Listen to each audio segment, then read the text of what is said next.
Hello. Hello, hello, hello. Hey. Can you hear me? Anybody?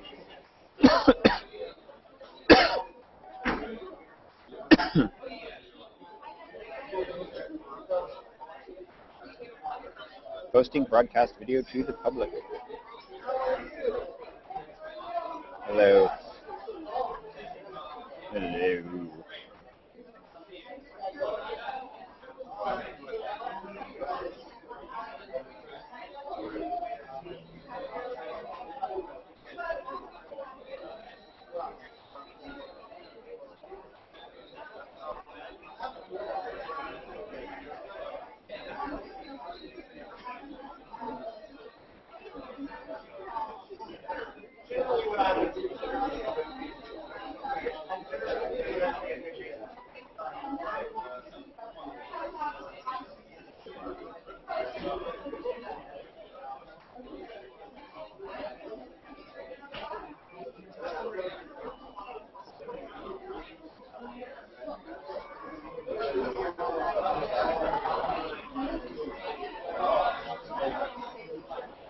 Hello. Hello. Hello. Hello. Hello. Hello.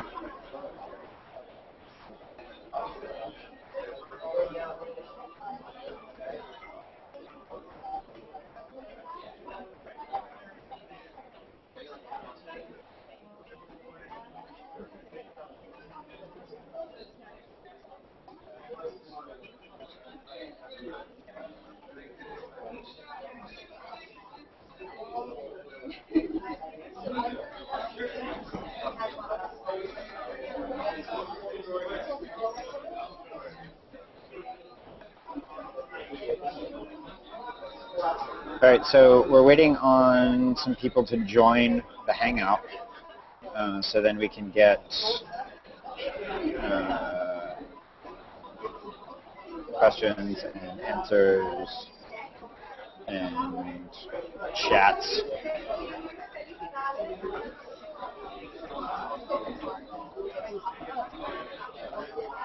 So if you're watching and you can hear me, hello. Join the Hangout, and that way Kyle's going to jump on in a second and talk about home brewing. It's kind of loud and crazy here right now. You can see there's like people all over the place. Daniel Croft, you've joined the Hangout. Fantastic. Welcome aboard, sir. All right, so I guess we have 10 slots for this Hangout. So whatever 8 other people jump in, then this will get going and pretty cool. Kyle's going to jump on and talk about all sorts of stuff.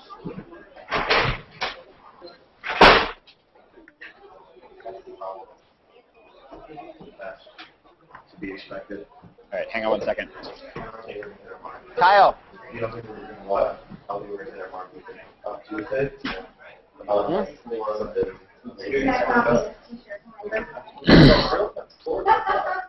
Not really.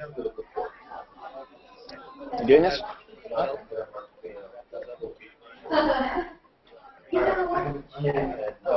Yeah, sure.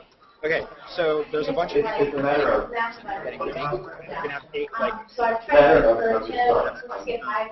so what we're trying to do is watch what's going on here, where people are like here and everything else.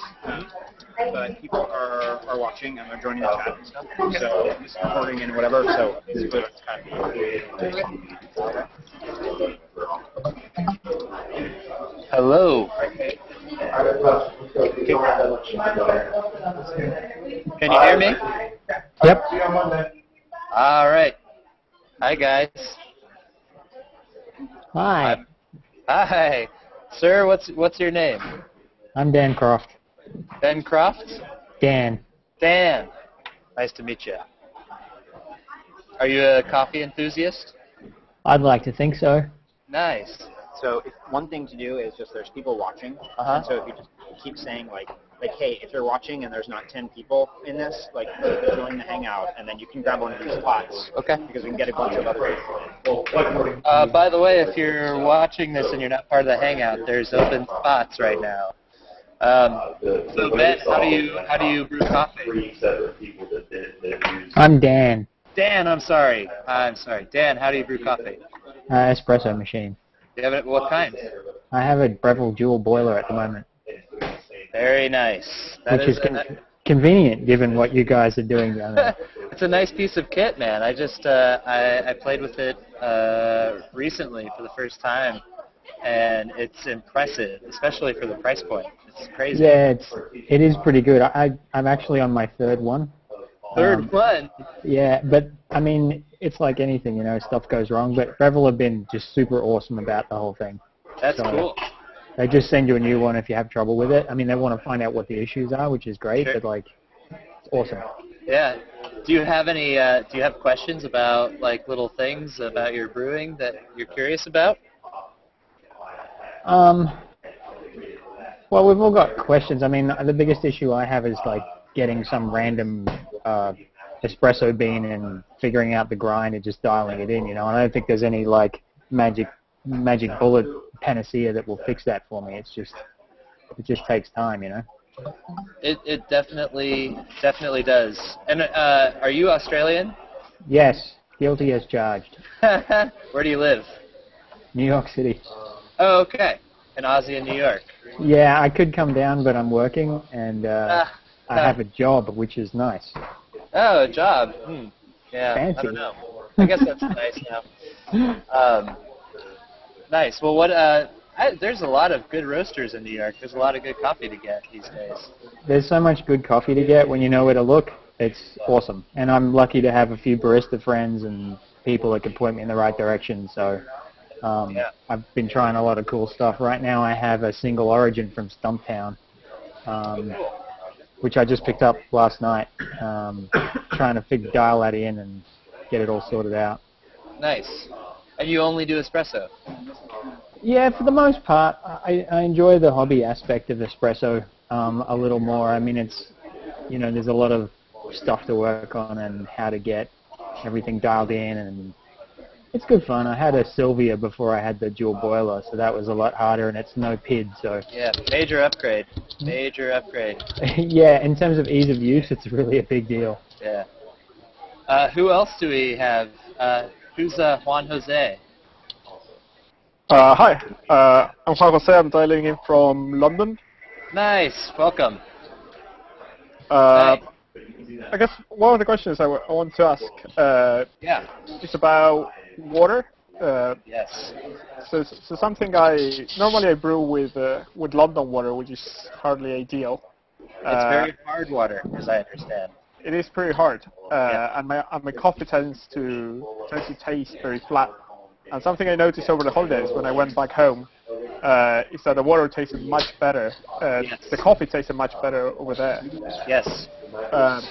So what do you do when you're in an area that has very hard water? Do you filter? Do you buy bottled water?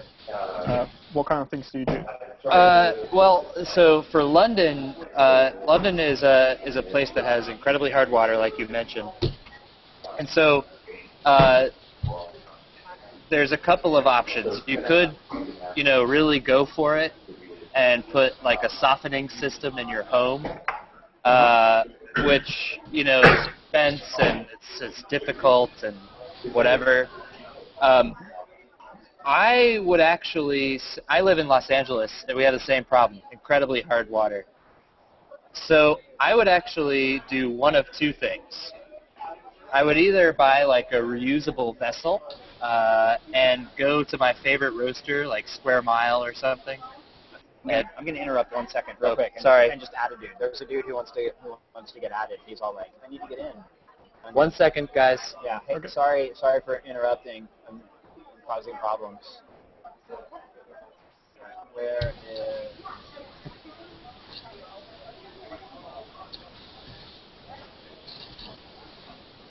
I don't know. I thought it was just item there. Maybe, no, it's on the comments page. Sorry, everyone. Can you still hear me, Juan? Yeah, you can keep talking. Yeah, everything keeps working. Okay. So what I would say is take one of two paths. We'll do it afterwards. The first one that I would recommend is get like a little jug with a handle, like a water jug. Yeah. And become friends with your favorite cafe or roastery, and just walk in there with your jug as you need and ask for their water, because I guarantee you that if the coffee tastes good there, that they're using a sophisticated, nice water filtration system. I know several coffees here in London have reverse osmosis systems. Yep. So yeah, that's actually a good idea. I hadn't thought of that. And you know what? Most coffee bars would be thrilled that you're that interested, that you would actually take that step, that they probably love to just give you the water. Cool. Yeah, that's what I do. But I mean, it's a profound difference. And water that's too hard is really a bummer for coffee, because you lose all the nuance, like the yummy acidity, the sweetness, the juiciness, the complexity. It really, really puts a damper on good coffee. So I'd just go raid your favorite coffee bar and get a jug of water. Hey guys, can I just interrupt for a second? If Yes. everyone else who's not talking mutes their microphone, then you won't like switch the camera around. There you go. Who else? Steve Reinhardt, who's that? Hello, I am a grad student, former barista in Syracuse, New York. Ah, welcome. Oh, thanks. Do you have any questions about your coffee? Not really. I'm sort of one of those guys who hangs around on coffee forums and that sort of thing all the time, so Nice. I tend to answer a lot of my own questions through research. So Sure. What I'm kind just here to... what kind of automatic weapon is that behind you?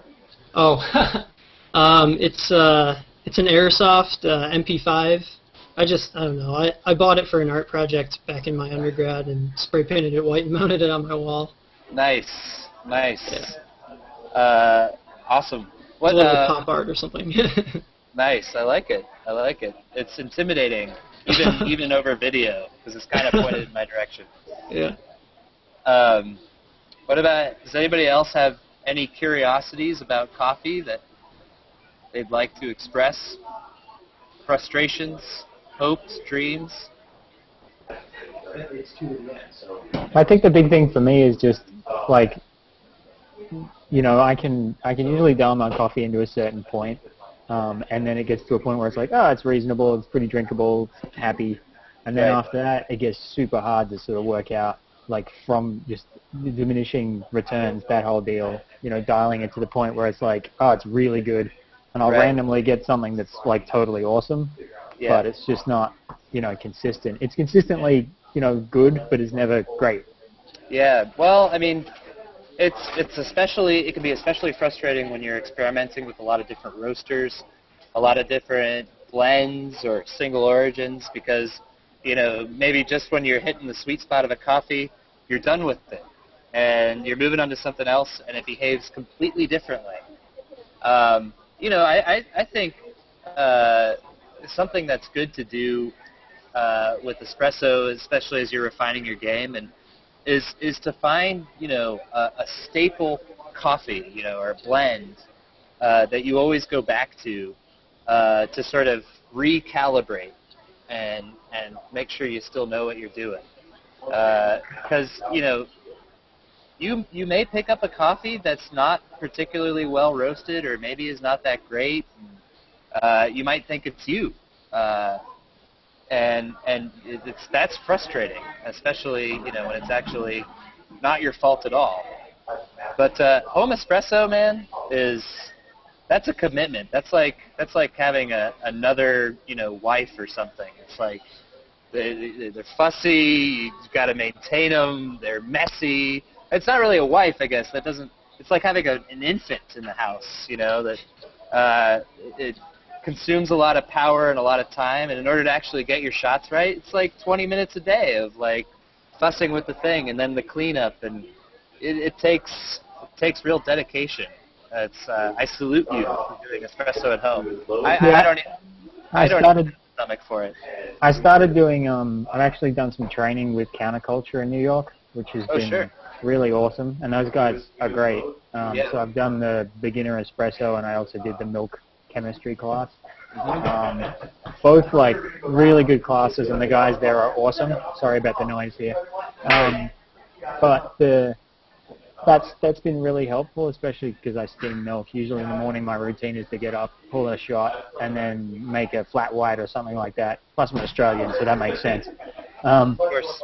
And, you know, so it's dealing with a lot of variables and controlling them as much as possible. I have pages and pages of notes. You know, Awesome. I've got like a Mazda Mini as my grinder, which is nice. So I've got a good grinder. I'm you know, relatively consistent as best as I can be. But, you know, like you said, the dealing with the beans, the age of the beans, and, you know, just the blends change over time. And yeah, it's like, I think right now my favorite is PT's Flying Monkey. It's probably my favorite. Sure. Really dig that. It's awesome, really good taste. I tend to be more into the chocolates. And Right. the funny thing for me is that, as it sort of occurred to me, is that because I like those flavors, that's what I'm looking for in a shot. So I'm going to dial in the machine to be the taste that I want out of a shot, and it's never going to be necessarily right, you know? Totally. It must be frustrating for you sometimes with the single origins because they can be so acidic. Yeah, I usually steer clear of single origins just because they can be kind of tricky, and you know, not that I'm super experienced or anything, but like, you know, barista friends are like, yeah, they can be a bit tricky, so I tend to steer clear of them. But you know, I like I said, I keep notes for everything. I have a little score for all of my shots that I pull, and I try to go to shops that know what they're doing to get an idea of what I'm looking for in the actual shot, so that I can sort of go, well, this should taste more like this. I guess the one question I might have stemming from that, and I apologize for taking up everyone's time, No worries. is That's great. I think the main question I would have from that is, how would I go about, in terms of pulling a shot, how would I go about bringing out more of those sort of fruity, acidic, lighter tastes as opposed to the sort of the syrupy, chocolatey sort of flavors? Because that's something I've been thinking about recently, because I've tried some more sort of fruity stuff. Yeah. And I'm just not sure how to get that balance tipped in that direction. You're blessed with a temperature-controlled espresso machine, which means that you can experiment with temperature, which most people don't, including professional baristas. And temperature has a pretty profound impact on the perception of acidity in your coffee. So I would actually say that if you want your coffee to be a little bit more like bright and citrusy, if that's something you want to explore, I would knock your temperature down a few degrees.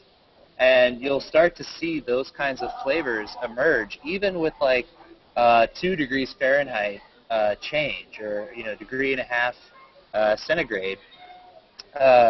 You'll start to see like maybe the body will soften a little bit, and the intensity of the maybe citric or malic acidities will actually intensify. And another thing is, you know, you tend to see a little bit more complexity when you pull your shot maybe a little bit longer, and something that, and not longer time, but longer volume. So maybe a little bit of a faster running shot. Something that both New York and most of Australia have in common is a tendency towards very, very short espressos, which that's actually not my preference. I find that it tends to mask the complexity of the coffee, and it kind of turns it into an anonymous kind of sweet, dense thing, which can be very delicious, but you miss a lot of maybe what's interesting about the coffee when you prepare it that way. By contrast, if you were like, this coffee is way too bright, I want it to be sweeter and more chocolatey, I would push the temperature up, and maybe even push the amount of coffee that you're loading into your portafilter up a little bit to showcase, you know, those lower tones, as like molassesy, syrupy, leathery, you know, maybe even tobacco-y, peaty, chocolatey kind of notes. So how would pre-infusion affect that? Because I know with the pre-infusion, even in the time that I've had the dual boiler, I've noticed that, for example, I was pulling Birch, which is a local place here. Mm-hmm. They have Emma's Blend, which is their espresso they normally use, and I found that particularly with that, blend, the pre-infusion had to be a lot shorter, otherwise I was getting these really like sort of very extremely sour shots out of it. And as soon as I dropped the pre-infusion to like 2 seconds or whatever, rather than the standard 6 off that machine, Right. it would made a massive difference to the shot. Yeah, I find that, you know, the longer the pre-infusion, the more emphasis on acidity and sweetness.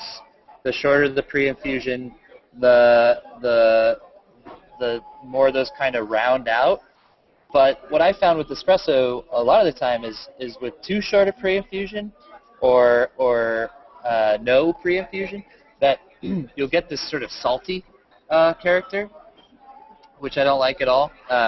So, I mean, I think it's a blessing and a curse to be able to adjust all of these things, because by the time you found something you like, when you're fiddling with temperature and your grind and pre-infusion and all of these things, your pound of coffee is gone.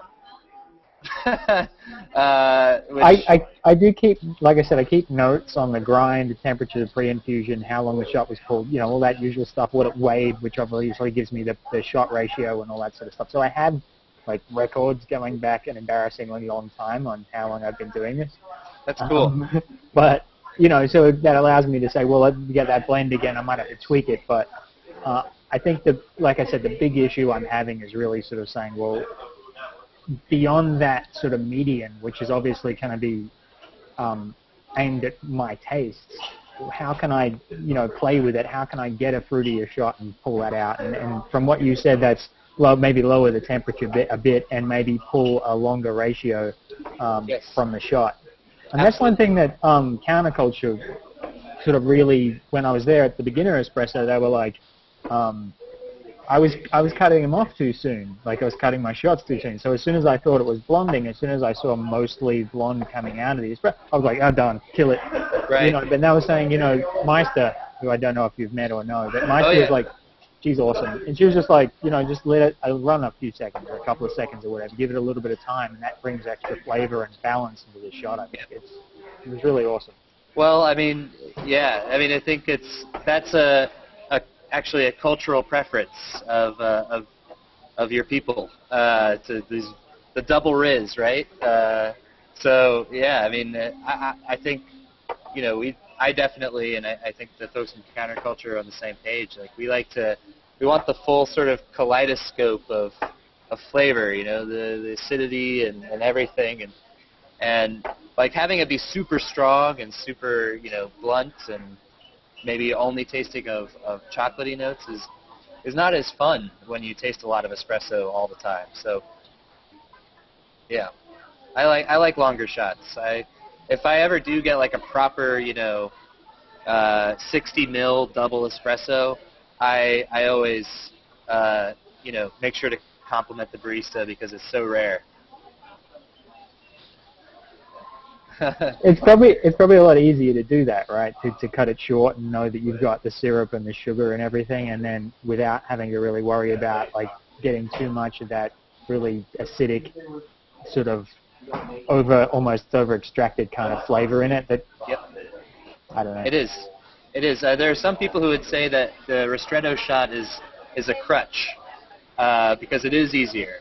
It is easier to have it taste like a good ristretto than it is to have it taste like a good normale or, you know, full extraction. So, yeah.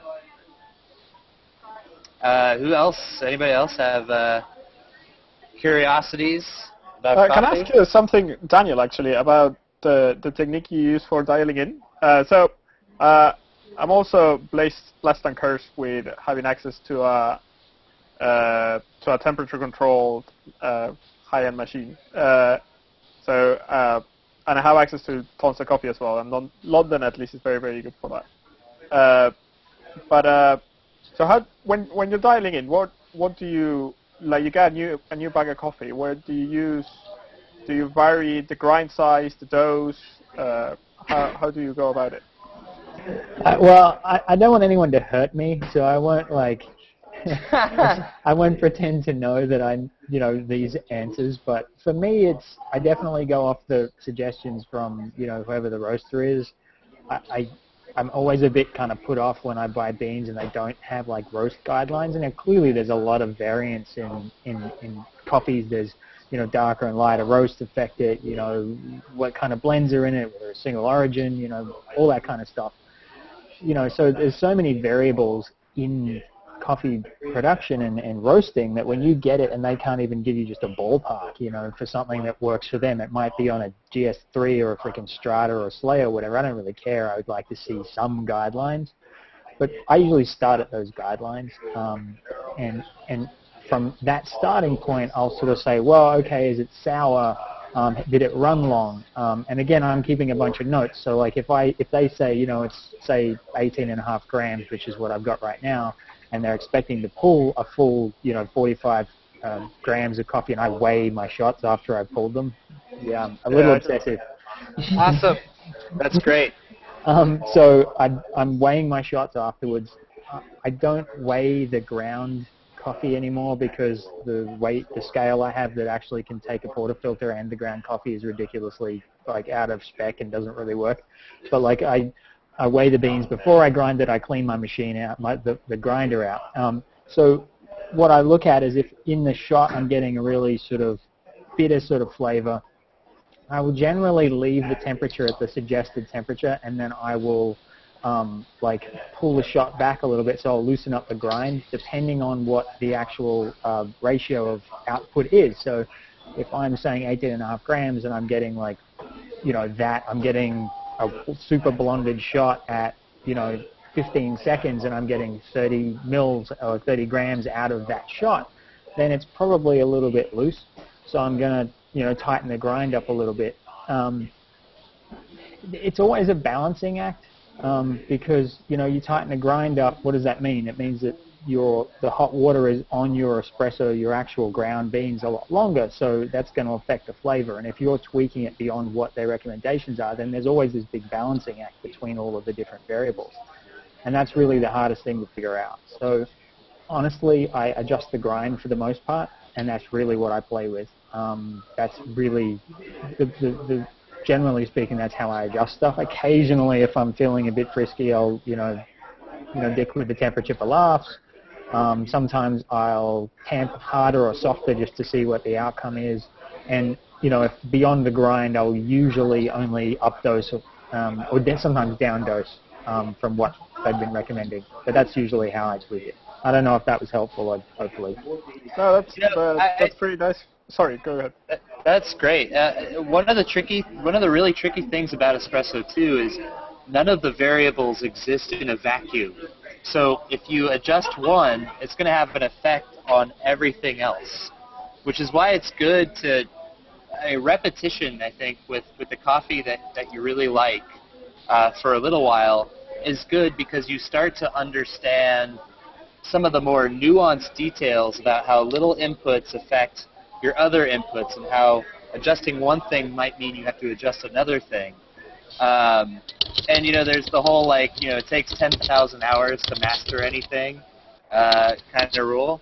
And, you know, I don't know if you need to be on an espresso machine for 10,000 hours, but it's hard to, there's stuff that goes beyond explanation that's hard to articulate that you can really only get by doing and downloading the information by practicing. And I think, you know, using the same coffee a lot is a really good idea for a while, and then, you know, go hog wild for sure.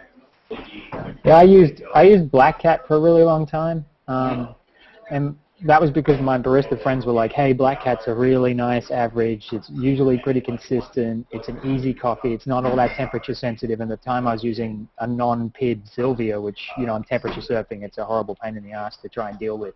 And so you really need to have a blend or a coffee that's going to not be super temperature sensitive because then you get into trouble, obviously. But the difficulty I had from that was I started, as people are very good at, I started like not tasting it anymore because it was so the same all the time. And then I also realized that over time, whenever I've had Black Cat, you can only think the only thing that people ever say about Black Cat is like, oh, it's good because it's not acidic, it's not over extracted, it's not under extracted, and otherwise it's just like it just is. There's not really any distinct flavors. Sure. So anyway.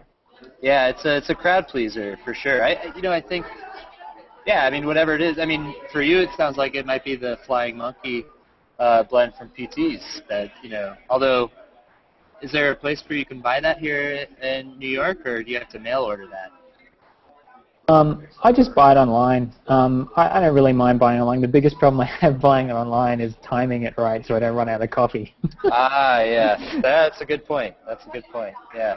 Espresso is a tough nut. I mean, I would just say, get to know a coffee and how your inputs affect it, and all the stuff that's between the lines, all the stuff that's between the suggested specifications and the little tweaks that you can do that maybe sweeten it up consistently and make it more acidic or less acidic depending on what you want. It's good. It's good. Steve, more permanent coffee common? No. Unfortunately. I was getting excited because I'm going to Coffee Fest in March. Oh, cool, yeah. So I'll be in town. I'm looking for new cafes to try out. Yeah, we would love to have something more permanent. But I don't think that's really part of the business plan. But someday. Hey, Steve? Yeah. There's actually a cool list on Foursquare done by one of the New York Times writers. Oliver Strand? Which one? Oliver Strand? No, I don't think so. Okay. But it's a big list of cafes you should visit in New York City when you come. So that might be. I mean, I can put it up on the Coffee Commons site. Yeah, man. Yeah. Sure. Yeah, that'd be cool. Yeah, for sure. Anything else?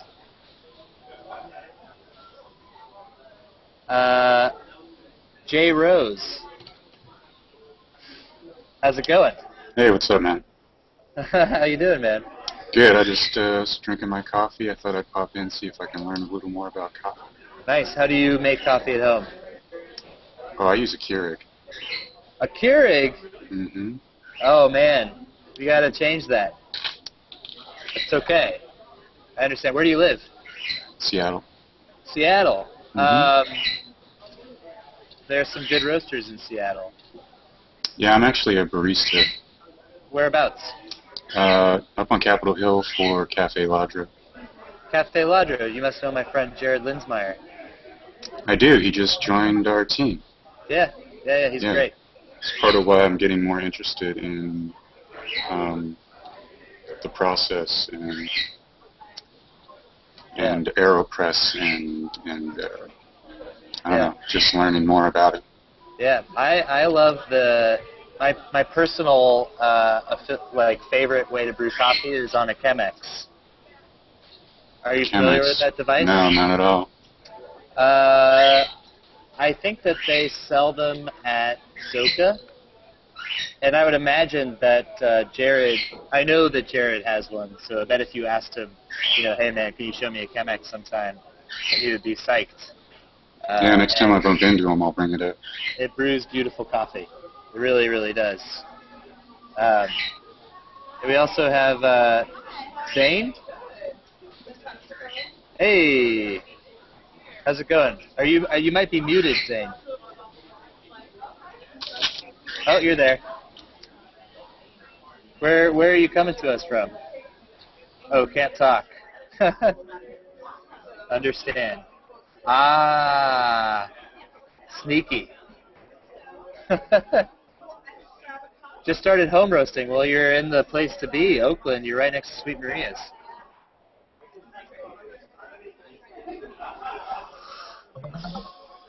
Tips about home roasting. What kind of machine do you use?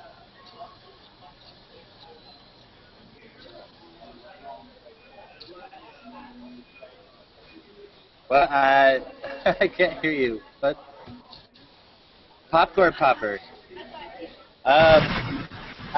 I don't know much about home roasting. I think, Tom at Sweet Maria's is a invaluable resource for home roasting, though. I agree. And he sells the Baymore, I think, home roaster, which is supposed to be the absolute shit. Supposed to be like the best machine. But home roasting is if home espresso is a rabbit hole, home roasting is like falling into a giant pit in the ground and never coming back. Yeah, it is. I salute that effort, but I can't offer too much advice, except for I would say, try your coffee with a critical eye frequently, and while you're still learning, use some of the better commercial roasters. Like I really like Ritual in San Francisco. Use some of their coffees as a benchmark, and when you're in say 4 Barrel or any of those places where there's a roaster in the shop, don't be shy to ask the roasters questions. Usually people in coffee love talking about the thing that they do. And so, if you're like, hey, I'm roasting coffee at home, WTF, they might be like, oh, yeah, let me talk to you about all this stuff. Everybody loves to share, I think, in this industry. So. Sight glass as well. Sight glass, yes. They are a beautiful place with the roaster in the shop.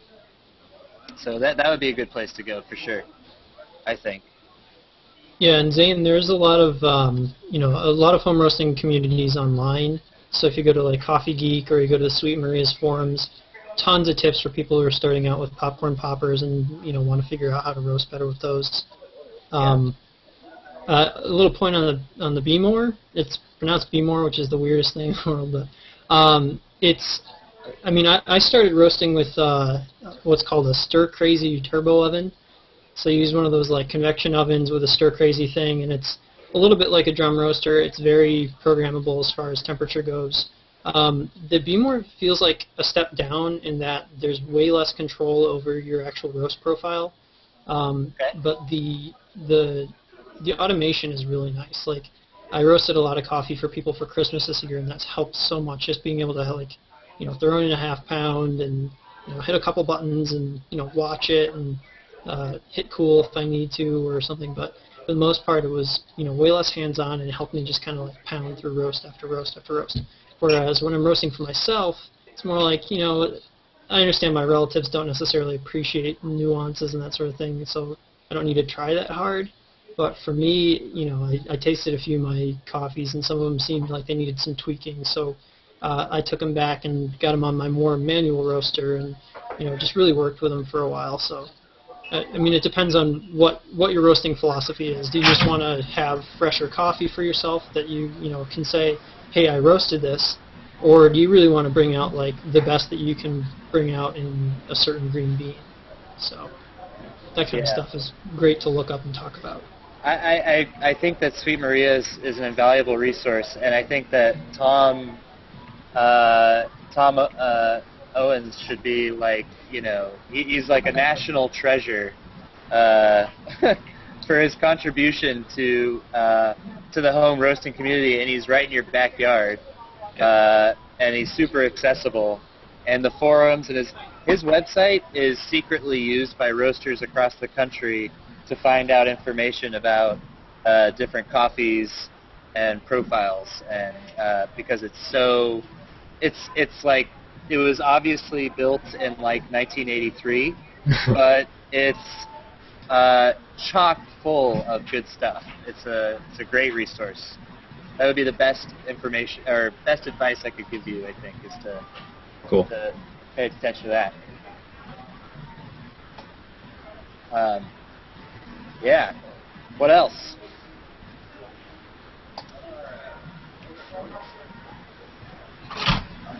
Anybody? Anybody have any more questions?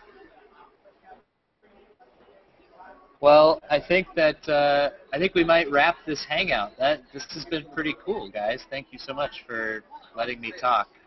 And Steve just put up the Coffee Geek forums for the home roasting. Thank you. As well as Sweet Maria's and the Green Coffee Buying Club. Nice. Excellent. Well, gentlemen, thank you all. I'm going to sign out. I don't even know how the Hangout works. You guys can still hang out, but we'll be doing this again tomorrow if you want to join. Thanks, guys. Thank you very much. Thank you, everyone. Bye-bye.